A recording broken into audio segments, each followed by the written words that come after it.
mwaka wa 2018 abaganga bo muri Amerika bashatse gutabara umugabo wari ugejejwe kwa muganga ababara umutwe bidasanzwe, yishimagura ku ijosi kandi afite isesemi ikabije ariko ataruka.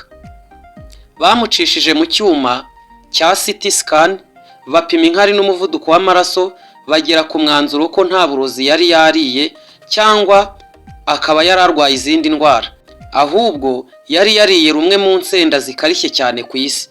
Urusenda uyu mugabo w'imyaka 34 yari yariye rwitwa Carolina Reaper. Bivugwa ko rukaze inshuro 275 kurusha urusenda rusanzwe. Yagize amahirwe abaganga babasha kumufasha kuko ubwonko bwari bwagize ikibazo maze arakira neza. Uru rushobora kuba ari urugero rukomeye cyane kuri miliyoni nyinshi, niba atari za miliyari z'abantu batabura urusenda mu ifunguro ryabo. Nyamara urusenda rutuma bokerwa ku rurimi, bagashaka ikintu banywa cyangwa bakanaribwa mu nda. Ariko se kuki bakomeza kururya? Nge nitwa Murwanashyaka Siriyaki.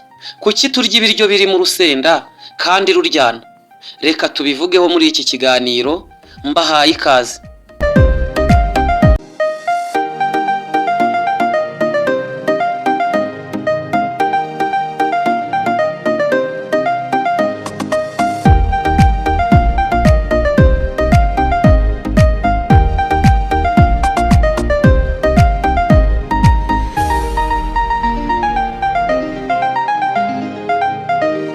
Hari ibihugu barya urusenda nk'abarya ibishyimbo. Mu Burundi no mu Rwanda hari benshi batabura urusenda cyangwa se piripiri ku ifunguro ryabo rya buri munsi. Hari abarutegurana ibirungo ngo ruryohe kurushaho. Hari n'abarurya barwokeje cyangwa se bakarurya ari rubisi. Mu gihugu cya Turukiya abantu barya urusenda bari ku kigereranyo cya garama 86.5 ku munsi. Nibo bazi imbere y'ibindi bihugu mu kurya urusenda rwinshi cyane, cyangwa se mu kugira abaturage barya urusenda rwinshi cyane. Bagakurikirwa n'igihugu cya Mexique, aho ku munsi buri muturage wacyo abarirwa amagarama 50 y'urusenda. Mexique izwiho kurunga ibiryo n'urusenda rwinshi. None se kuki dukunda ibi bintu kandi bitwokera?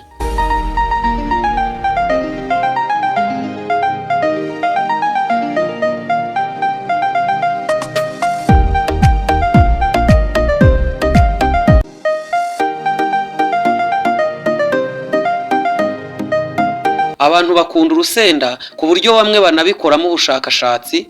Ntibyoroshye kumenya imitekerereze ya muntu imutera gukunda urusenda. Byahereye kera cyane ku buryo bigoye no kumenya aho byatangiriye. Abahanga bakomeje kugerageza gusobanukirwa. Urusenda rwifitemo ikinyabutabire cyitwa capsaicin, kirutera gukara no kokera umuntu yumva iyo aruriye. Abahanga bavuga ko ikimera cy'urusenda gifite ububukana nk'uburyo bwo kukirinda inyamaswa kukirya ndetse n'abantu turimo. Birumvikana ko Imana yakiremye ikiremana ubu budahangarwa kugira ngo kijye kirwanaho mu gihe inyamaswa zishaka kukirya, mbese zigihungire kure. Gusa ibi ngibi inyoni byo ntago zibikozwa. Abashakashatsi muri kaminuza ya Arizona muri Amerika bamvumbuye ko urwungano ngogozi rw'inyoni ntacyo imbuto cyangwa ibishishwa by'urusenda bizikoraho na busa. Hari ibivugwa ko abantu bakunda urusenda n'ibindi biribwa byokera kuko byifitemo kurwanya za bagiteri mbi mu muntu kandi rufasha umubiri kuringaniza igipimo cy'ubushyuhe. Abahanga basuzumye amoko anyuranye y'insenda mu bihugu 36 ku isi, basanga abantu barya urusenda cyane ari abo mu bihugu bishyuha cyane. Mu mwanzuro wabo bagira bati, mu bihugu bishyuha nibura buri funguro ry'inyama riba ririho urusenda. Mu bihugu bidashyuha hari amafunguro amwe n'amwe agomba kuba ariho urusenda. Mu bihugu nka Thailand, Philippines, Ubuhinde na Malaysia biri mu bya mbere ababituye barya urusenda cyane, mu gihe Sweden, Finland na Norvège biza inyuma ku rutonde ku barya urusenda.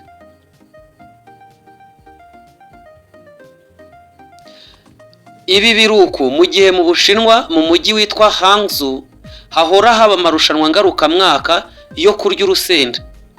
Aya marushanwa arimo kugenda arushaho kwamamara cyane ku isi.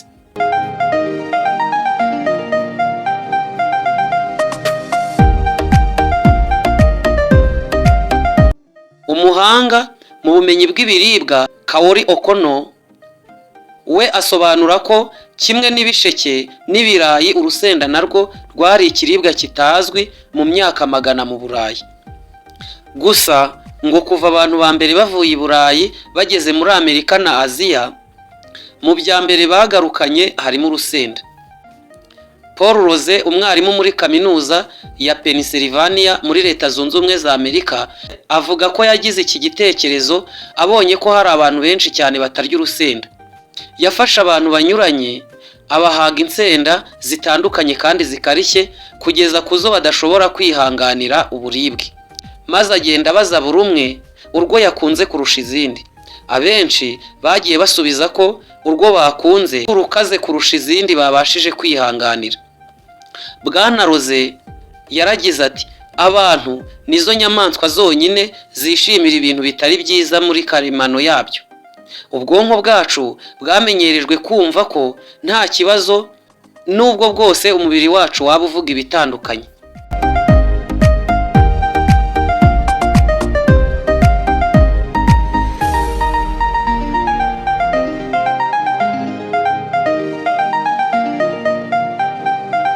Urusenda n'abantu ni urukundo rumaze imyaka ibihumbi kandi uru rukundo ntirucogora. Umusaruro w'urusenda ku isi wavuye kuri toni miliyoni 27 ugera kuri toni miliyoni 37 hagati ya 2017 na 2018. Abarukunda kurusha abandi, abahanga bakomeje gushaka no kumenya impamvu hari abakunda urusenda cyane kurusha abandi. Nadia Brins, umuhanga mu mirire, avuga ko hari abagabo n'abagore hari itandukaniro ku rusenda. Nadia avuga ko yasanze abagabo aribo cyane cyane barufata bashaka kwemeza abandi ko barya urukaze cyane kurusha abandi. Ati urugero nko muri Mexique kurya urusenda abagabo babihuza n'imbaraga, gutinyuka no kugira imbaraga mu mibonano mpuzabitsina. Ibivugwa na siyanse n'abantu ku giti cyabo ku rusenda ni byinshi, ariko ikizwi neza ni uko abantu batazahagarika kurushyira ku mafunguro yabo.